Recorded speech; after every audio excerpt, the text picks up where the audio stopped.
Okay, so today we are going to do a revision session of our content that we have studied throughout this semester.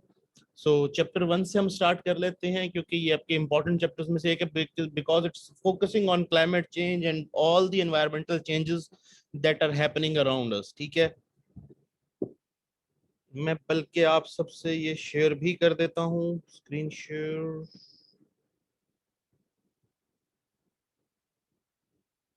Oh, just a sec.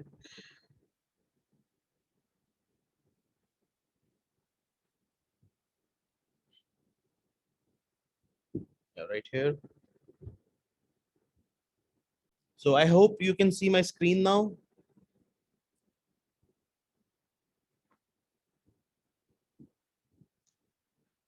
Okay, so living in an exponential age, ये हमने already discuss किया हुआ है पूरा case.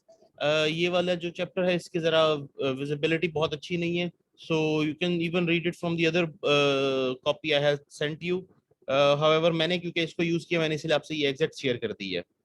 Now the thing is कि exponential growth क्या होती है. ठीक है, हमने ये कॉन्सेप्ट डिस्कस किया था कि टू एंशिएंट किंग्स थे, वो चेस खेल रहे थे, जो हार गया उसने पूछा कि अब जीतने वाले को वो हमेशा कोई प्राइज देता था. तो जीतने वाले ने कहा कि तुम हर चेस के जो बोर्ड है जिसके 64 स्क्वायर्स होते हैं, तो तुम हर स्क्वायर के ऊपर, पहले स्क्वायर के ऊपर एक दाना बीट का रखोगे, दूसरे के ऊपर 2, तीसरे के ऊपर 4, इस तरह हर स्क्वायर पे उसको डबल करते जाओगे till the 64 squares are filled. तो ये वीट तुम मुझे दोगे और this would be your loss. ठीक है, तो इसके अंदर हुआ ये कि जो हारने वाला था उसने सोचा कि दिस इज गुड, क्योंकि मुझे तो बहुत कम शायद वीट देनी पड़ेगी, इस तरह कितनी हो जाएगी वीट, दाने दाने अगर रखने हैं तो ही thought no problem, I will pay. लेकिन in the end it turned out कि उसकी ये बहुत बड़ी मिस्टेक थी, क्योंकि एक्सपोनेंशियल ग्रोथ जो है वो डिसेप्टिव होती है. आपको ये पता ही नहीं चलता कि कब क्या हो गया आपके साथ, क्योंकि शुरू में तो फिगर्स स्लोली राइज कर रहे होते हैं, लेकिन जब डबलिंग हो रही होती है तो डेफिनेटली जब एंड के फिगर्स होते हैं वो बहुत मैसिव होते हैं, वो बहुत बड़े होते हैं. तो 64 स्क्वायर्स फिल करने के लिए उतनी क्रॉप शायद वीट की चाहिए थी जो आज तक पूरी दुनिया के अंदर हार्वेस्ट ही ना हुई हो. ठीक है, इसकी एक एग्जांपल इन्होंने जो यहाँ आपको दी हुई है ये ज्यादा बेटर समझा सकती है आपको. एक जो पीस ऑफ पेपर है नॉर्मल, उसको आप maximum 8 times I think fold कर सकते हैं, इससे ज्यादा शायद वो फोल्ड नहीं होता. बड़ा पेपर भी ले लें, थिन भी ले लें, तो 9 टाइम में भी हो जाए फोल्ड, इससे ज्यादा पीस ऑफ पेपर फोल्ड नहीं होता. अगर आप उसे फोल्ड कर सकते हो, उसकी थिकनेस को हर बार डबल कर देते हैं जब हम पेपर को फोल्ड करते हैं, तो अगर आप उसको इस तरह फोल्ड कर सकते हो, एक बहुत बड़ा पेपर आपको मिल जाए और आप उसको 42 टाइम्स फोल्ड कर दें, तो वो मून तक पहुंच जाएगा, इतना बड़ा हो जाएगा वो stack. That would be almost 3,86,400 kilometres. You can imagine कि अभी तो उसने 64 टाइम्स डबल करना था ग्रेन ऑफ व्हीट को. यहाँ तो पेपर है जो बहुत थिन होता है, जो कि 42 टाइम्स सिर्फ डबल हुआ है, तो मून तक पहुंच जाती है उसकी जो हाइट होती है. ठीक है, सिमिलरली अगर आप इसको फर्दर 8 टाइम्स और बेंड कर लें, दैट मीन्स कि टोटल 50 टाइम्स बेंड कर लें, फोल्ड कर लें पेपर को, विच वुडंट बी पॉसिबल, लेकिन अगर कर सकें तो it would reach the sun at 149 million kilometres away. So this is exponential growth के रैपिडली हम, ये एक्चुअली हमने पॉपुलेशन के साथ लिंक किया था कि कैसे पॉपुलेशन जब ग्रो होती है तो शुरू शुरू में तो ऐसा लगता है कि थोड़ी थोड़ी ग्रो हो रही है, नो प्रॉब्लम, कि बर्थ रेट 3, 4, 5 का भी है तो कोई प्रॉब्लम नहीं, तो बहुत थोड़ा सा बर्थ रेट लग रहा है. लेकिन टुवर्ड्स द एंड जो इसके अंदर ग्रोथ होती है वो बड़ी एक्सपोनेंशियल होती है और पॉपुलेशन वर्ल्ड की बड़ी रैपिडली कर जाती है.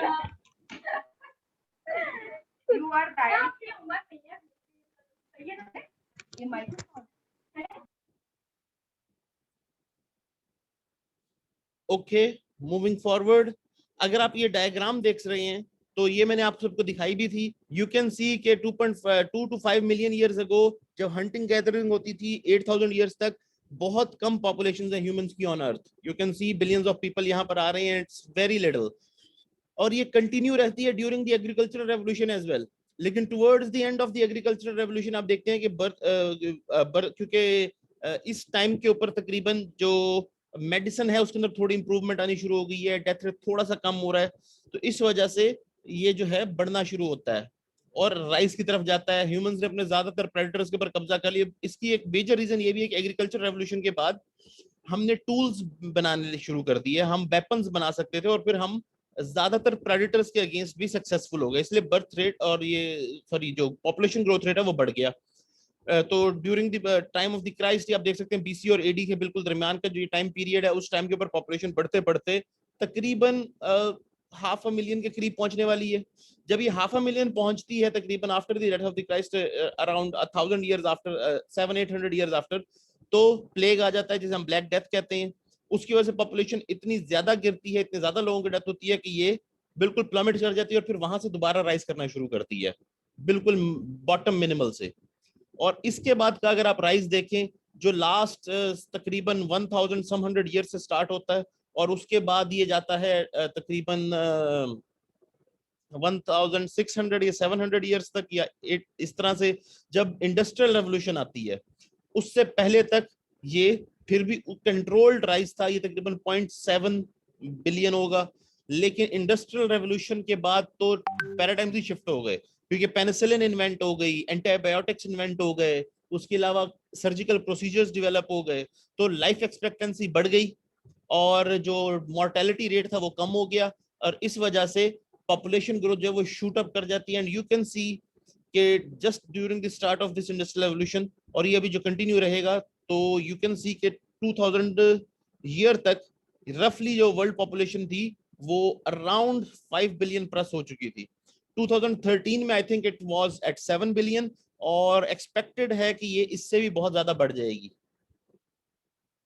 It can go up to 14 billion. ये हमारी चॉइस है कि हम कितना कंट्रोल करते हैं, ठीक है। हमने क्योंकि ऐसा कंट्रोल नहीं किया, इसलिए पॉपुलेशन 7 बिलियन से इस वक्त क्रॉस कर चुकी है तकरीबन, और अगले कुछ सालों में ये 8 बिलियन होने वाली है।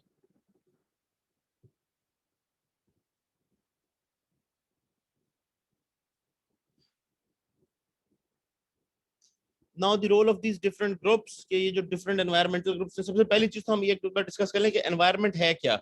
Environment is everything that effects a living organism, ठीक है। हमारे अराउंड जो हमारा टेम्परेचर है, जो लाइटिंग है, जो कुछ हमारे अराउंड है, अगर हम किसी ओपन विंडी एरिया में बैठे हैं तो वहां का जो एटमॉस्फेयर है, कोई बर्ड्स चिर्प कर रही हैं, कोई और यहाँ पर ऐसी एनवायरमेंट है, हमारे अराउंड जो चीज हमें इफेक्ट करती है वो हमारी एनवायरमेंट है, ठीक है। इकोलॉजी बेसिकली है biological sciences that studies the relationship between living organisms and their environment, ठीक है। तो इकोलॉजी वो बायोलॉजिकल साइंस है जो कि रिलेशनशिप को स्टडी करती है लिविंग ऑर्गेनिजम्स और उनकी एनवायरनमेंट के दरमियान जो इंटरेक्शन होती है।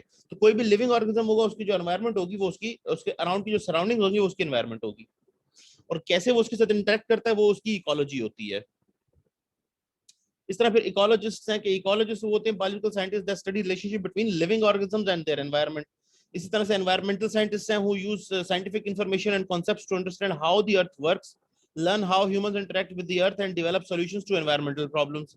फिर conservationists हैं, biologists हैं who in the 1970s created a multidisciplinary science to investigate human impact on the diversity of life found on earth, जो biodiversity जिसे हम कहते हैं, and develop practical plans for preserving biodiversity. इस तरह environmentalists हैं who are concerned about the impact of people on environmental quality and believe some human activities are degrading parts of the earth's life support system for humans and many other forms of life. इस तरह से preservationists हैं concerned primarily with setting aside or protecting undisturbed natural areas from harmful human activity. इस तरह conservationists हैं concerned with using natural areas and wildlife in ways that sustain them for current and future generations. ठीक है, कि current और future generations के लिए use के लिए उनको कंजर्व करने की कोशिश करते हैं। और फिर रिस्टोरेशनिस्ट हैं जो बाकी जो डेवास्टेटेड या जो डिवोटेड होते हैं to restoration of natural areas that have been degraded by human activity, जो ह्यूमंस ने डिग्रेड कर दिए हैं। अब ये अगला कॉन्सेप्ट काफी थॉरो है, जिसके अंदर बेसिकली हम नेचुरल कैपिटल सोलर एनर्जी के थ्रू जो हम इसको यूज कर रहे हैं और इसको डिस्कस करते हैं। अगर मैं आपको यहाँ दिखा सकूं तो we have these natural capital जो कि रिसोर्सेज हैं जो अर्थ हमें फ्री ऑफ कॉस्ट प्रोवाइड करती है। एयर, वाटर, सॉइल, ये सारे रिसोर्सेज अर्थ हमें फ्री ऑफ कॉस्ट प्रोवाइड करती है। इस तरह से एनर्जी, मिनरल्स, ये सब earth free of source cost provide करती है और हमें इससे कोई पेमेंट नहीं करनी होती। सिमिलरली अर्थ हमें सर्विसेज नेचुरल कैपिटल की शेप के अंदर सर्विसेज भी प्रोवाइड करती है। Pollution control, nutrient recycling, climate control. अब पॉल्यूशन कंट्रोल अर्थ करती है कि कॉन्स्टेंटली पॉल्यूशन को रिसाइकल करती रहती है, जो एयर होती है उसको, और ज्यादातर CO2 एब्जॉर्ब होती रहती है, अदरवाइज एटमॉस्फेयर में बहुत ज्यादा पॉल्यूशन हमारे हो जाए तो हम सांस ना ले सकें। इसी तरह से न्यूट्रिएंट की रिसाइकलिंग करती रहती है कि जो न्यूट्रिएंट्स हैं, अगर कोई एनिमल मर गया तो आपको कभी ये नहीं होगा कि पूरे पाइल्स पड़े हो, अगर एक जंगल में आप चले जाए तो पाइल्स के पाइल्स एनिमल्स के पड़े हो। ये ट्रीज अगर वहां पर मरते हैं, जो डाई हो जाते हैं, नीचे गिर जाते हैं, तो वो ट्रीज के पाइल्स बने पड़े हो। वाई? बिकॉज ये न्यूट्रिएंट रिसाइकलिंग हो रही होती है कॉन्स्टेंटली। अगर एनिमल्स हैं तो उनको भी जितना कारकस बाकी क्रीचर्स ने खा लिया, बाकी का कारकस फंगाई और इस तरह की चीजें ब्रेक डाउन कर देते हैं, और ट्रीज को भी इस तरह से फंगाई जो होते हैं वो ब्रेक डाउन कर देते हैं और बिल्कुल डिसमेंटल करके न्यूट्रिएंट रिसाइकलिंग कर देते हैं। इसी तरह से क्लाइमेट कंट्रोल,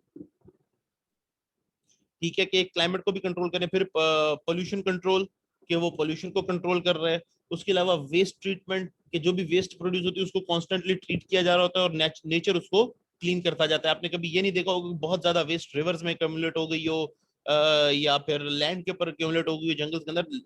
नेचर उससे कॉन्स्टेंटली रिप्लेनिश करता रहता है, ठीक है। अदरवाइज अगर आप देखें तो हाँ, ह्यूमंस जो हैं वो उतना काम नहीं कर सकते कि ज्यादातर वेस्ट वाटर जो होता है, जो सीवरेज का वाटर होता है, वो रिवर्स में डंप कर दिया जाता है और रिवर उसको क्लीन कर देता है। फिर भी रिवर उसको डाइल्यूट करके उसको डिस्ट्रीब्यूट कर देता है और सी तक ले जाता है, एंड सी के अंदर भी वो एक्यूमुलेट नहीं हो रहा होता, सी के अंदर भी वो रिप्लेनिश हो जाता है। तो वेस्ट की ट्रीटमेंट हो रही होती है कॉन्स्टेंटली।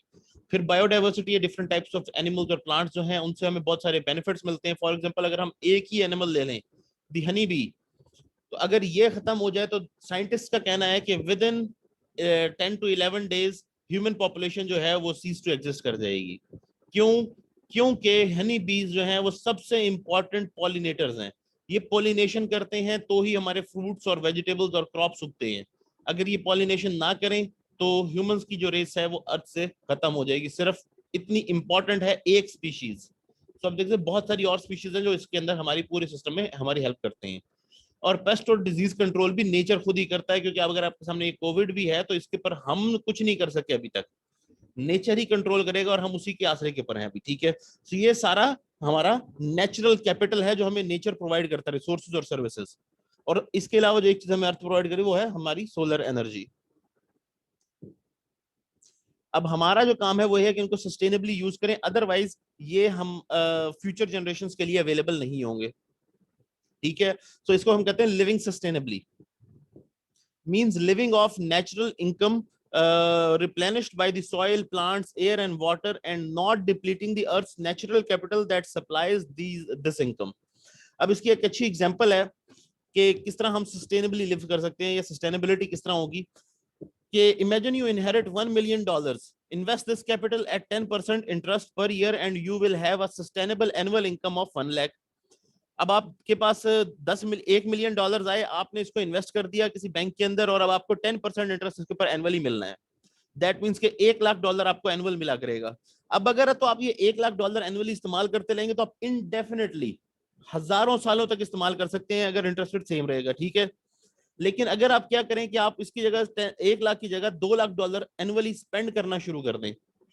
अब आ तो 1 लाख रहे हैं लेकिन स्पेंड आपने 2 लाख कर, मतलब एक ओरिजिनल का भी चला गया तो अगले बार 1 लाख भी नहीं आएगा, उससे भी कम आएगा, ठीक है। आप फिर भी 2 लाख ही यूज करते जा रहे हैं, तो इस हिसाब से 7वें साल में आपका $1 मिलियन जिसके पर आपको पैसे आ रहे थे वो खत्म हो जाएगा। अब आपके पास कुछ नहीं बचेगा दोबारा यूज करने के लिए। नो इमेजिन कि कहाँ वो $1 मिलियन हजारों सालों तक पड़े भी रहने थे और उसकी इनकम भी आप यूज करते रहते, और कहाँ 7वें साल में सारे खत्म हो गए, वो $1 मिलियन भी नहीं है और वो उसके ऊपर की इनकम भी नहीं है। सो this is how sustainability is important, कि जितनी आपको इनकम उसके ऊपर से आ रही है उसके टॉप पर जितना आ रहा है उसको आप स्किम कर लें और उसको यूज कर लें और बाकी जो ओरिजिनल है उसको वहीं रहने दें।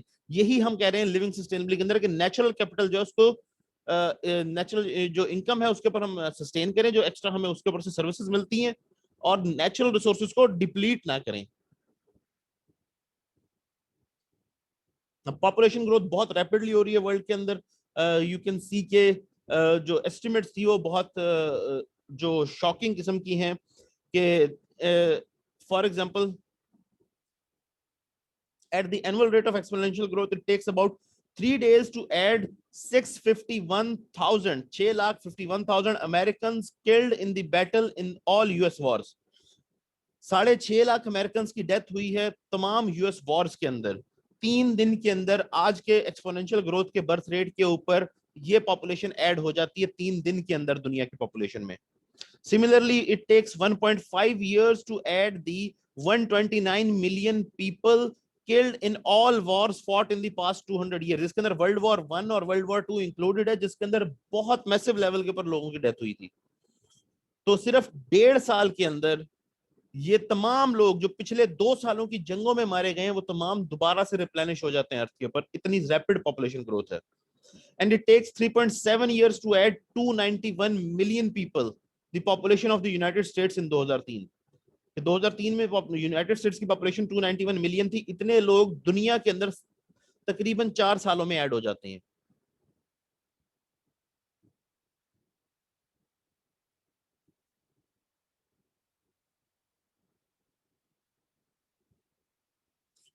अब इकोनॉमिक ग्रोथ क्या है?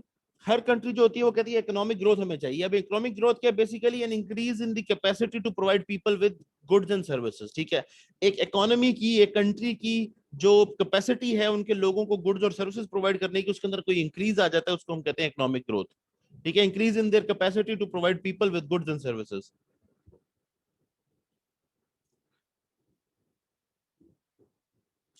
अब इकोनॉमिक ग्रोथ को मेजर करने के लिए डिफरेंट मेजर्स होते हैं, जैसे कि ग्रॉस नेशनल इनकम होती थी पहले, ठीक है, the formerly called gross national product इसको कहा जाता था। अब इसको हम ग्रॉस नेशनल इनकम कहते हैं, जीएनआई।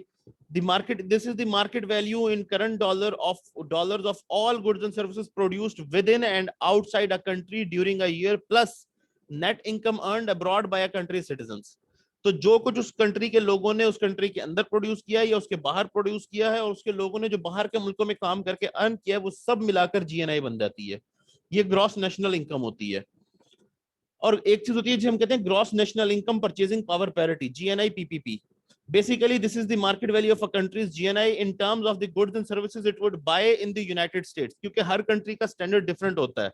आप पाकिस्तान में कम इनकम से ज्यादा चीजें खरीद सकते हैं एज कम्पेयर टू कि इससे ज्यादा आपको इनकम मिल रही होगी या सेम इनकम मिल रही होगी अमेरिका के अंदर, लेकिन आप उससे उतनी चीजें नहीं खरीद सकेंगे।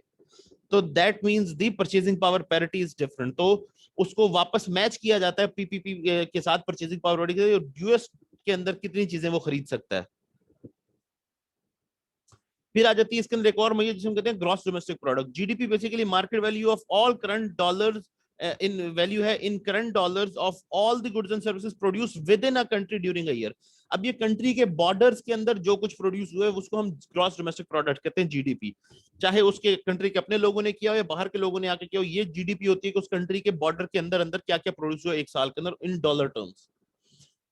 ग्रॉस वर्ल्ड प्रोडक्ट के वर्ल्ड के अंदर कितना प्रोड्यूस हो गया उस साल के अंदर। और पर कैपिटा जीएनआई भी एक हम कैलकुलेट करते हैं कि जितने लोग उस कंट्री में रहते हैं उनके ऊपर डिवाइड कर देते हैं, तो पर कैपिटा पता चलता है कि पर पर्सन कितनी ग्रॉस नेशनल इनकम हुई है। ठीक है ना? तो पर कैपिटा जीएनआई जो होती है divided by is the GNI divided by the total population at mid year, कि साल के दरमियान में पॉपुलेशन कितनी थी। मतलब एवरेज लेते हैं ना, कि साल के शुरू में एंड के ऊपर जो मिड में बनती है, दरमियान के अंदर पॉपुलेशन वो एवरेज हो गई, तो उसकी बेसिस के ऊपर वो कैलकुलेट कर लेते हैं। ठीक है, तो ये जीएनआई हो जाती है पर कैपिटा। और इसी को अगर आप परचेसिंग पावर पैरिटी वाले को कर लेंगे तो वो पर कैपिटा वो आ जाएगी।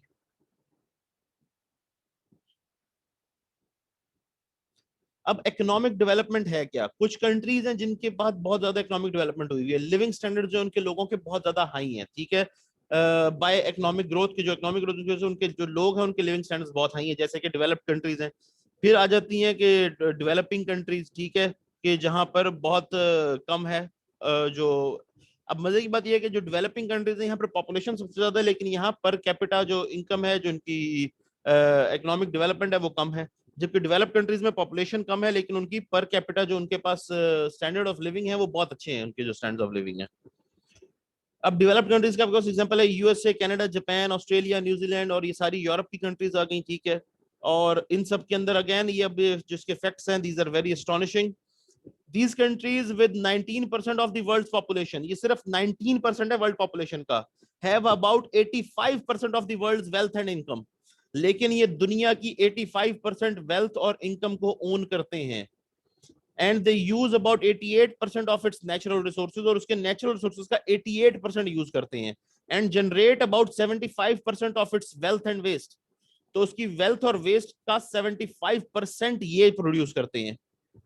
लेकिन है कितनी पॉपुलेशन? जस्ट 19% जो इनमें रहती है। Then there are these developing countries, जैसे कि अफ्रीका, एशिया, लैटिन अमेरिका की कई कंट्रीज आ जाती हैं। ठीक है, These countries with 81% of the world's population have all about 15% of the world's wealth and income.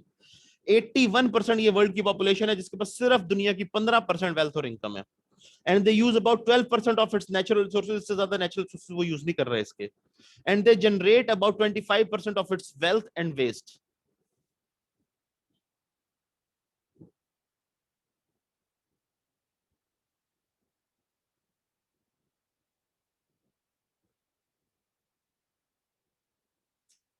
अभी बाकी सारा कुछ वैसे मैंने डिटेल में डिस्कस किया हुआ है इन दी रिकॉर्डिंग. अगर आप चाहें तो इसको डिस्कस करते हैं, लेकिन ये इंपॉर्टेंट कंटेंट था तो इसलिए मैंने इसको एक बार कवर कर दिया है.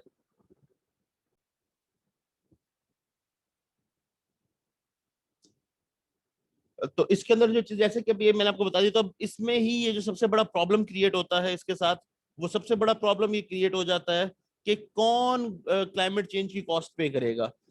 हमेशा से ये लड़ाई होती है ये कि डेवलप्ड कंट्रीज कहती हैं कि जी हम पे नहीं करेंगे, और डेवलपिंग कंट्रीज कहती हैं कि जी हम पे कर ही नहीं सकते. हमारे पास ना वेल्थ है, ना कुछ और है, ना हमारी कोई इनकम है, ना हम नेचुरल रिसोर्सेज यूज कर रहे हैं, ना हम वेस्ट प्रोड्यूस कर रहे हैं. हम सिर्फ 25% यूज करते हैं और 81% हमारी पॉपुलेशन है. और हमारे तो रिसोर्सेज ही नहीं है, इनकम ही नहीं है, ना पैसे हैं हमारे पास. डेवलप्ड कंट्रीज जो सबसे ज्यादा यूज करेंगे उनको पे करना चाहिए. डेवलप कंट्री कहते हैं कि हम क्यों पे करें, ये भी बराबर का पे करें. जबकि वो कह रहे थे कि ये ज्यादा प्रोड्यूस करते हैं और ये ज्यादा यूज करते हैं, और ये फैक्ट भी है कि डेवलप्ड कंट्रीज जो है वो ज्यादा वेस्ट प्रोड्यूस करते हैं. क्लाइमेट चेंज के ऊपर ज्यादा उनका इम्पैक्ट है. इसलिए एक जो बहुत इंपॉर्टेंट बात आपके नोट करने वाली है वो ये भी है कि जो क्लाइमेट चेंज होगा ये को ग्लोबली यूनिफॉर्म नहीं होगा कि हर कंट्री में बराबर होगा. इसमें इनफैक्ट डेवलप्ड कंट्रीज का जो एक इंटरेस्ट था कि ना उसकी तरफ फोकस करें, उसके अंदर एक बड़ी बात वो जो उनके माइंड में थी वो यही थी कि ये तो डेवलपिंग कंट्रीज इफेक्ट होंगी. लो लाइंग जिनके पास पैसे नहीं है, हमारे पास तो पैसा है, हम डैम भी बना सकते हैं, हम सी वॉल भी बना सकते हैं, हम हर चीज कर सकते हैं, हमारे पास टेक्नोलॉजी है. तो वो तो ये सारी चीजें कर सकते हैं, लेकिन जो डेवलपिंग कंट्रीज है उनके पास क्या है, उनके पास पैसे ही नहीं, वो क्या बनाएंगे. तो जो मेजर सिटीज है वो तमाम की तमाम जो है वो सी लेवल से नीचे हैं. जब सी लेवल राइज करेगा ग्लोबल वार्मिंग की वजह से वो सारी नीचे चली जाएंगी, वाटर से नीचे. अब डेवलप्ड कंट्रीज तो वहां पर सी वॉल बना लेंगी, ठीक है. तो ये यूनिफॉर्म नहीं होगा, इसका ज्यादा ब्रंट जो होगा वो डेवलपिंग कंट्रीज भुगतेंगी, जहां पर बहुत ज्यादा गरीब लोग रहते हैं जिनके पास बहुत ज्यादा रिसोर्सेज नहीं है. ये एक फैक्ट है. और अनइवन होता है, किसी जगह पे कुछ भी हो सकता है. कहीं पर गर्मी पड़ी थी अचानक से, वहां पर मॉडर्न टेम्परेट भी हो सकता है. कहीं पर सर्दी थी, वहां पर गर्मी भी हो सकती है. You never know. लेकिन जो चीज सर्टेन है वो ये है कि it's our children and their grand and our grandchildren जो कि सफर करेंगे the brunt of the climate change. इसकी वजह से सफर करेंगे वो हमारी नेक्स्ट जनरेशन होंगी.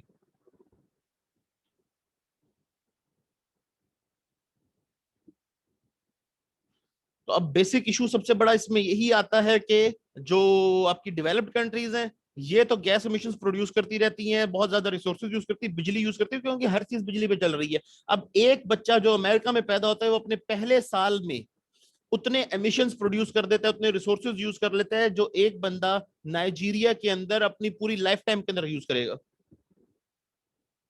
तो this is a very big difference.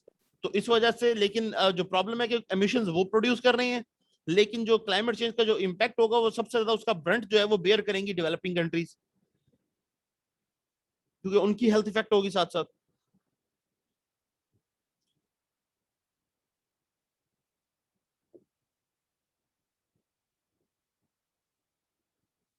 तो ये सारे इश्यूज जो हैं इस चैप्टर के अंदर हमने डिस्कस किए हैं कि पॉपुलेशन ग्रोथ एक बहुत मेजर फैक्टर है जिसके ऊपर हम एक्सपोनेंशियल अभी ग्रोथ डिस्कस कर चुके हैं.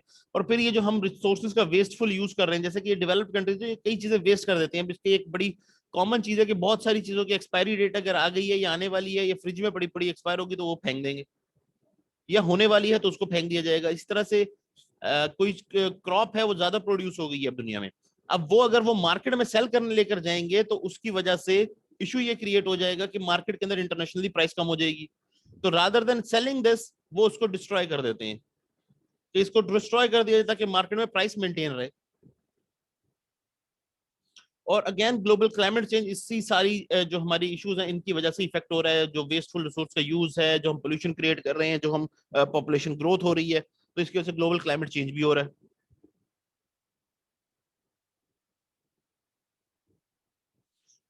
Moving on to chapter 4 the atmosphere.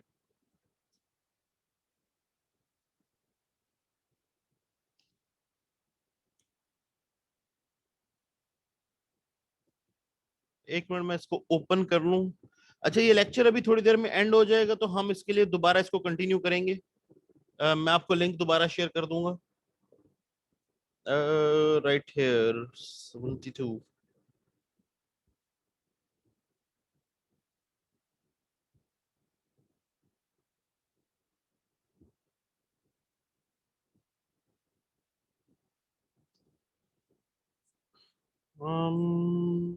where did I miss this? I'm going to the wrong chapter. Yeah, sorry, ये चैप्टर मैंने आपको गलत बता दिया है। ये चैप्टर है chapter um where is it, where is it, where is it, where is it?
ये chapter 8, air and air pollution.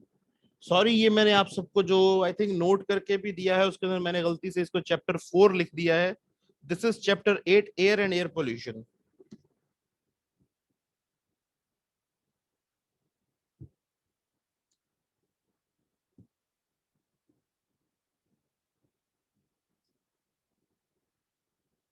Let me just share it.